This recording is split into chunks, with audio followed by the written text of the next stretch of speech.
మంచిగున్నారులా నేను చేసిన ఇయాల సుతం ఖతర్నాక్ వార్తలు పట్టుకొచ్చిన ఇంకెందుకు ఆలస్యం మొదలు పెద్ద వార్తలు చూద్దాం పారి రాష్ట్రంలో ఆగుతలేవు కరెంటు కోతలు ఆగం చేస్తున్నాయట పల్లులు తొండలు 20 గంటలు పనిచేస్తున్నట రేవంత్ సారు అందుకే కావచ్చు ఎంక్వైరీ పెట్టిందట ఢిల్లీ వారు పుట్టినరోజు మీద నడుస్తున్నది పంచాది మొన్న ఫోటో పెట్టలేదట బట్టి సారుది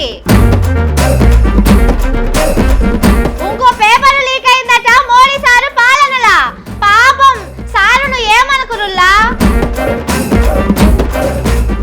పైసలు ఖరాబని బంద్ చేసిండ్రు ఫార్ములా రేసు ఫ్రీగా నడుస్తున్నది కార్లు బండ్ల జోషు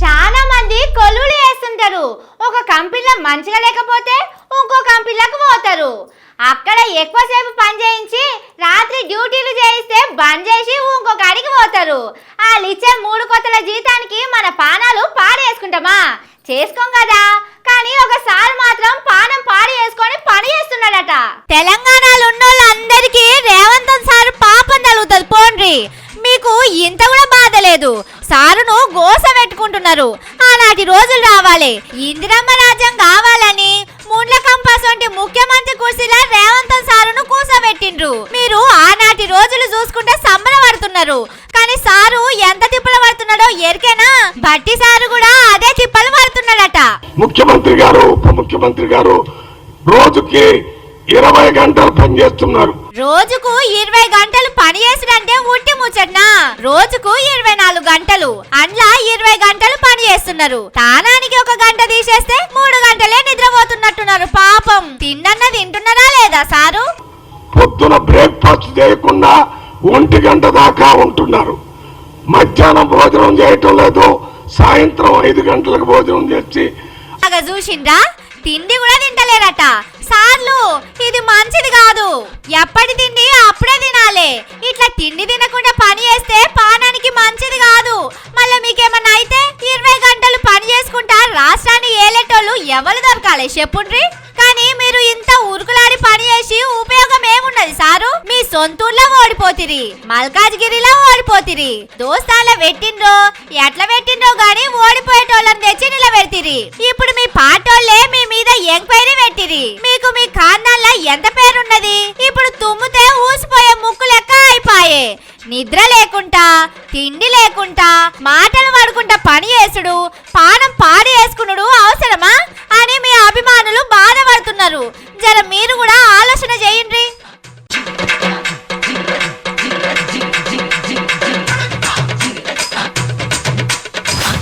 ఉపాయం ఉన్నోడు ఎడారిలా ఉసుకే అమ్ముతాడు మంచుకొండలా ఐసు గడ్డలు అమ్ముతారు దేనికైనా తెలివి కావాలి మన కాంగ్రెస్ సర్కారు లెక్క తెలివి ఉంటేనే అసలు పనులు చేస్తుంది లేకపోతే అసలు ఉపాయాలే రావు కానీ చిన్న ఉపాయం చేసిండ్రా అసలు మనసంటోళ్లకు అసలు ఉపాయాలే రావు కాంగ్రెస్ వాళ్ళను మాత్రం తారీఫ్ చేయాలనులా కాళేశ్వరం కూలిపోయింది మేడిగడ్డ ఇరిగిపోయిందని ఇన్ని దినాల నుంచి కాంగ్రెస్ వాళ్ళు చెప్తాంటే ఎందుకో అనుకున్నా కానీ అసలు ముచ్చట ఇప్పుడు తెలిసిందిలా కాంగ్రెస్ సర్కారు వాళ్ళు చిన్న ఉపాయం చేయలే కాళేశ్వరం ప్రాజెక్టు మీద ఒక్క దెబ్బకు 2 పిట్టలు అన్నట్టు అటు పోయిన సర్కారు వాళ్ళను తిడుతున్నారు ఇటు కమాయించుకునే కథ మొదలు పెట్టిండట మేడిగడ్డ బ్యారేజ్ ను వీళ్ళు ఎందుకు రిపేర్ చేయలేరంటే నేను ఇందాక చెప్పినట్టుగా ఒక కారణం గత ప్రభుత్వం మీద నిందలేసి గత ప్రభుత్వాన్ని బదనాం చేయడం అనేది ఒకటైతే వీళ్ళ లక్ష్యం రెండవది ఏంటంటే ఇక దీంట్లో ఇన్ని లక్షల క్యూబిక్ మీటర్ల ఇసుకను ఎత్తుకొని పోవాలి ఈ ఇసుకను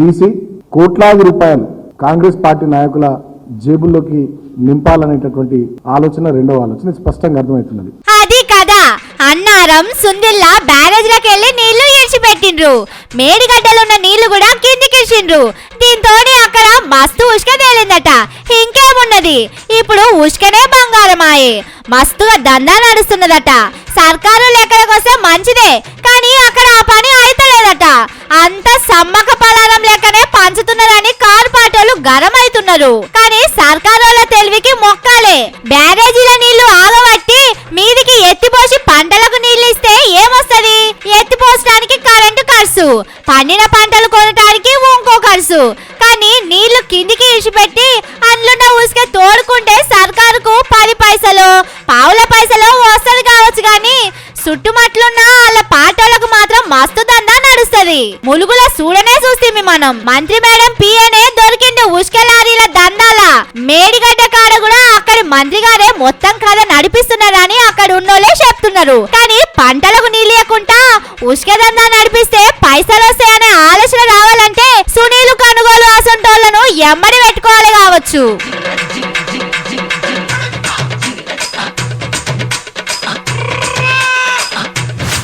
జంతువుల మంచి చెడ్డలు పట్టించుకునేటోళ్ళు ఉంటారు కదా.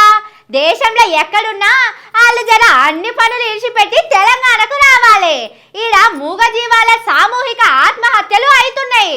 వచ్చి కాపాడాలి, లేకపోతే ముంగట ఆ జీవులు మనకు కనిపించకుండా పోవచ్చు. మీరు మంచి మనసు చేసుకొని జల్దిన రాండ్రి. షాపా ఎందుకెండిందంటే రాజుగారి కొడుకుల కథ చెప్పినట్టే ఉన్నది కరెంటోళ్ళ కథ.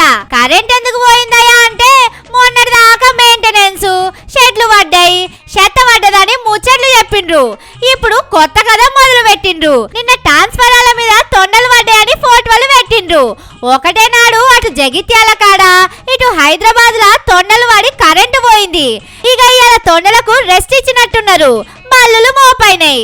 హైదరాబాద్ లా మబ్బులకు 5 గంటలకు కరెంటు పోయిందని ఒక ఆయన ట్విట్టర్ లో పెట్టిండు. ఇగో ఇట్లా డిస్కో లైట్ల లెక్క చేస్తున్నదని వీడియోలు కూడా పెట్టిండు. దీని మీద కరెంట్ వాళ్ళు ఏమన్నారో చూడుండ్రి. ట్రాన్స్ఫారం మీద బల్లి పడ్డదట, గందుకే కరెంటు పోయిందని ఫోటో పెట్టిండ్రు. దీంతో సోషల్ మీడియాలో అందరూ నవ్వుకుంటున్నారు. కరెంటు చక్కగా ఇయ్యశాతగాక తొండలు బల్లులని కథలు చెప్తున్నారని గరమైతున్నారు. కానీ ఎన్నడూ చూడని చిత్రాలు కానొస్తున్నాయి. పోండ్రి, బల్లులు తొండలు వాడి కరెంటు పోవుడేంది గమ్మతి కాకుంటే హన్మకొండ జిల్లా ధర్మసాగర్ కాడ ఓ కోళ్ల ఫారానికి కూడా ఊకే కరెంటు పోతున్నదట. కోడి పిల్లలు చచ్చిపోతున్నాయని ఈ అన్న కరెంట్ వాళ్ళకి ఫోన్ చేసి గట్టిగా అరుచుకున్నాడు. పాపం అక్కడ ఏం తొండలు పడ్డాయో ఏం బల్లులు పడ్డాయో. కోళ్ల ఫారం కట్టుకొని సంవత్సరం అవుతుంది. ఇప్పుడు ఈ వచ్చే జూన్ నెల నుండి జూలై నెలలా జూన్ మే నెలలా ప్రతిసారి వర్షం పడ్డప్పుడు అలా కరెంట్ పోతుంది. వర్షం పోదాక మంగళ పండగ డీపీ బంద్ చేస్తాలు. ఇక కదా ఊళ్ళకి ఇత్తాలు ఈ లైన్ బంద్ చేస్తాలు, ఊళ్ళకి ఇత్తాలు ఈ లైన్ బంద్ చేస్తాలు. నిన్న తొండల ముచ్చట బయటకు వచ్చిన కాంచెల్లి సోషల్ మీడియాలో మస్తు జోకులు నడుస్తున్నాయి. ఇప్పుడు కరెంట్ వాళ్ళు బల్లుల ముచ్చట తెచ్చి ముంగటేసిండ్రు. కానీ కరెంట్ ఇయ్య శాత కాకపోతే శాతనైతలేదని చెప్పుండ్రు. గాని ఇట్లా తొండలు బల్లుల పేర్లు చెప్పి రాష్ట్రం పరువు తీయకుండాని సోషల్ మీడియాలో పోస్టులు పెడుతున్నారు పబ్లిక్.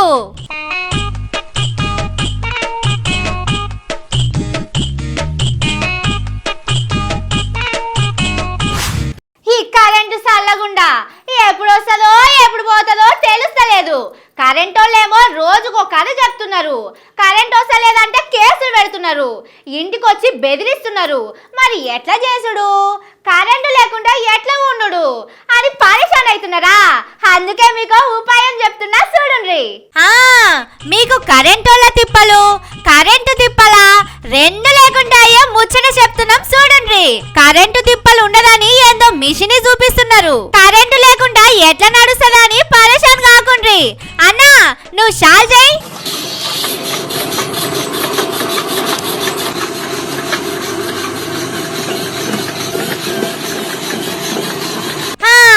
అయిపోయే. ఆ చక్రాన్ని గట్టిగా తిప్పి ఇడిచిపెట్టాలి. ఇక అది తిరుగుతూనే ఉంటది. ఈ పక్కకు 2 స్ప్రింగులు ఉన్నాయి కదా, మళ్ళా ఆపేదాకా దాన్ని తిప్పుతూనే ఉంటాయి. దీనికెళ్ళి పక్క పొంటి ఓ జనరేటర్ పెట్టిండ్రు. డీజిల్ పెట్రోలు ఏం అవసరం లేదు. ఈ చక్రం తోటి జనరేటర్ లా కరెంటు తయారైతది. ఇగో ఇలా చూడండి ఎట్లొచ్చిందో కరెంటు. ఎన్ని బుగ్గలు వెలిగినాయి చూడండి. కరెంటు తయారు కాగానే మోటారు కట్క ఒత్తినమంటే నీళ్లు పోస్తూనే ఉంటది.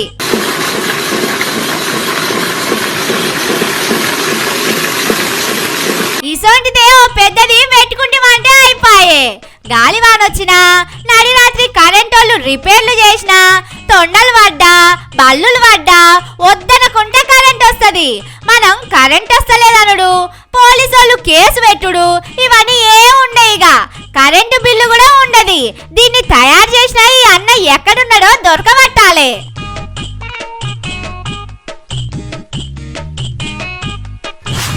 దోస్తాన్లా చాలా కొట్లాటలు అవుతుంటాయి. చిన్న చిన్న మాటలకే మూతులు ముడుస్తారు. కాలేజీకి పోయేటప్పుడు చెప్పలేదని, కాలేజీకి వెళ్ళి ఇంటికి పోయేటప్పుడు పిలవలేదని అలుగుతారు. కొందరైతే మొత్తమే మాట్లాడడం బంద్ చేస్తారు. కొందరు ఏదో మాట్లాడినమా లేదా అన్నట్టే ఉంటారు. ఇప్పుడు ఈ కాలేజీ ముచ్చట ఎందుకు చెప్తున్నానో ఈ వార్త చూస్తే మీకే తెలుస్తుంది. ఇవాళ రేపు పుట్టినరోజులు పెద్ద పండుగ లెక్క అవుతున్నాయి. మన దోస్తులది ఎవరిదన్నా పుట్టినరోజు ఉంటే పొద్దుగాలనే ఇద్దరు కలిసిన ఫోటో తీసుకొని సోషల్ మీడియాలో పెట్టుకుంటాం. కానీ జిగిరి దోస్త్ అయితేనే అట్లా పెట్టుకుంటాం. ఇగో ఇది చూడుండ్రి, నీళ్ళ మంత్రి ఉత్తమ్ కుమార్ రెడ్డి సారు పుట్టినరోజు ఇయాల. దీంతో ఇద్దరు నవ్వుకుంటా కూర్చున్న ఓ ఫోటో దొరకబట్టి ట్విట్టర్ లో పెట్టిండు రేవంతన్ సారు. మంచి జోష్ మీద శుభాకాంక్షలు చెప్పిండు. మంచి ముచ్చట్నే. మన తరపున కూడా సారుకు పుట్టినరోజు శుభాకాంక్షలు. కానీ ఈ ఫోటో కానే అసలు పంచాది మొదలైంది. 2-3 దినాల కింద డిప్యూటీ ముఖ్యమంత్రి బట్టి సారు పుట్టినరోజు కూడా అయ్యింది. అయాల ఇగో ఇట్లా అట్టిగానే శుభాకాంక్షలు అని రాసుకొచ్చిండ్రు. కానీ ఇయాల ఇద్దరు కడుపు నిండా నవ్వుతున్న ఫోటో తీసి పెట్టుకున్నారు. ఉప ముఖ్యమంత్రికేమో ఉట్టిగానే చెప్పి, మంత్రికేమో ఇట్లా జోరుదారుగా చెప్పే వరకు అందరూ డౌట్ పడుతున్నారు. షెయి పార్టీల సీఎం కావాల్సినోడు బట్టి సారు. కానీ రేవంతన్ సార్ వచ్చి ఆ సీట్లో కూర్చున్నాడు. అయాల్టీ సంధి ఇద్దరి నడుమ దోస్తానా అంత మంచిగా లేదని బయట మాట్లాడుకుంటున్నారు. గందుకే ఇద్దరు ఎక్కడ స్టేజ్ మీద పక్క పక్కకు కూర్చున్నా నవ్వలేదు కావచ్చు. మంచి ఫోటోలు దొరకకనే రేవంతన్ సారు అట్లా చేసిందని ఇంకొందరు అంటున్నారు. కానీ రెడ్డోళ్ళకేమో ఫోటోలు పెట్టుకుంటారు. దళిత బిడ్డలకైతే ఇట్లా అవమానం చేస్తారా అని ఇంకొందరు కోపం చేస్తున్నారు. కేంద్రంలో ఉన్నోళ్ళు ఎంత చక్కదనంగా పని చేస్తున్నారో నిన్ననే చెప్పుకున్నాం కదా. పేరుకే ఉన్నారు కానీ ఒక్కరు చక్కగా పని చేస్తలేరు. పేరుకే పెద్దరికం, పని మాత్రం గుండు సున్నా. ఈడికే నీటి పరీక్ష మీద పెద్ద పంచాయతీ నడుస్తా అంటే ఇంకో పంచాయతీ ముంగడ పడ్డది. డాక్టర్ చదువు కోసం రాసే పరీక్షల పేపరు లీకు చేసిందని దేశంలో పెద్ద లొల్లి నడుస్తున్నది. సర్కారోళ్ళేమో అదేం లేదు, అంత మంచిగానే ఉన్నదని చెప్పుకుంటున్నారు. ఇక ఇప్పుడు చదువు చెప్పే సార్ల కోసం పెట్టే పరీక్ష గదేనుల్లా నెట్ అంటారు. ఆ పరీక్షలు కూడా అట్లనే అయిందట. మొన్న నడుమనే పరీక్ష అయింది. నిన్న దాన్ని రద్దు చేసినామని సర్కారోళ్ళు చెప్పిండ్రు. ఈ పరీక్షలు కూడా చూసి రాసులో ఏదో అయ్యిందని ఎవరో చెప్పిండట. కానీ నీట్ పరీక్ష మీద మాత్రం సప్పుడు చేస్తలేరు. రాష్ట్రంలో ఏదైనా అయితే ముఖ్యమంత్రి బాధ్యత తీసుకోవాలి.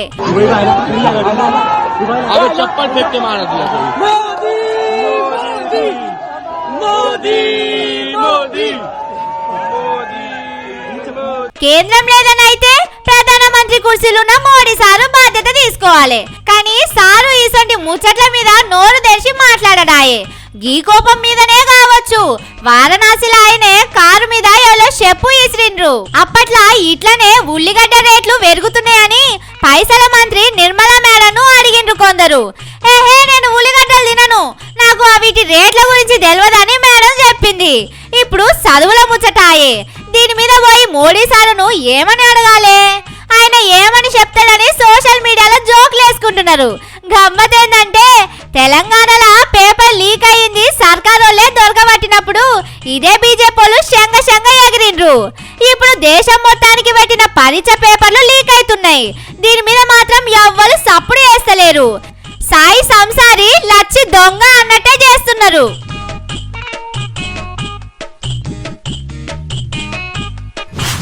రాష్ట్రంలో ఎక్కడ చూసినా మార్పే కనిపిస్తున్నది. డెవలప్మెంట్ల మార్పు, కొలువుల మార్పు, కొలువులు చేసేటోళ్ళ మార్పు, కరెంటుల మార్పు, పోలీస్ కేసుల మార్పు, ఇట్లా చెప్పుకుంటా పోతే చిన్న మార్పు ఉన్నదా? 100 దినాలు కూర్చొని చెప్పిన ఓడవని మార్పు 6 నెలలనే పట్టుకొచ్చిండ్రు పో. ఇప్పుడు కొత్తగా ఏమొచ్చింది అనుకుంటున్నారా? అబ్బబ్బా చిన్నగున్నదా మార్పు? అప్పట్లో పోయిన సర్కారోళ్ళు ఫార్ములా ఈరేసు అని హుస్సేన్ సాగర్ కాడ రోడ్ల మీద కార్ల పోటీ పెట్టిండ్రు. చూసటానికి పోవాలంటే టికెట్ కొనుక్కోవాలి.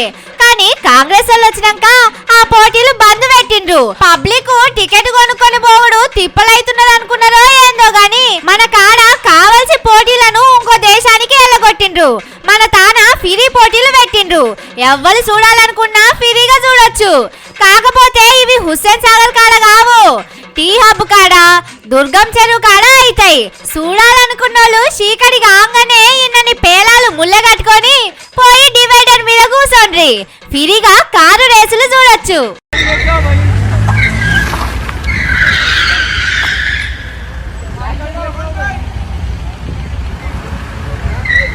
ఒక్క కార్ల పోటీలే కాదు బైక్ పోటీలు కూడా చూడొచ్చు. ఆడికెళ్ళి జరంత పక్కకు పోతే అక్కడ బైక్ పోటీలు అయితా ఉంటాయి. శనారం ఐతారం అయితే ఇంకా జరంత ఎక్కువ ఉంటాయి. పోలీసు వాళ్ళు కూడా కావాలంటారు. దగ్గరుండి కార్లల్లా సీటు బెల్టులు లేకుండా బండ్ల మీద ఉన్నోళ్లకు హెల్మెట్లు లేకుండా రేసింగులు చేపిస్తుంటారు. మీరు జరంత జల్దిన పోయి చూడాలి. మళ్ళా సర్కారులో ఉన్నోళ్ళ మనుషులు టికెట్ పెట్టి రా అంటే జేబుకు చిల్లు పడుతుంది.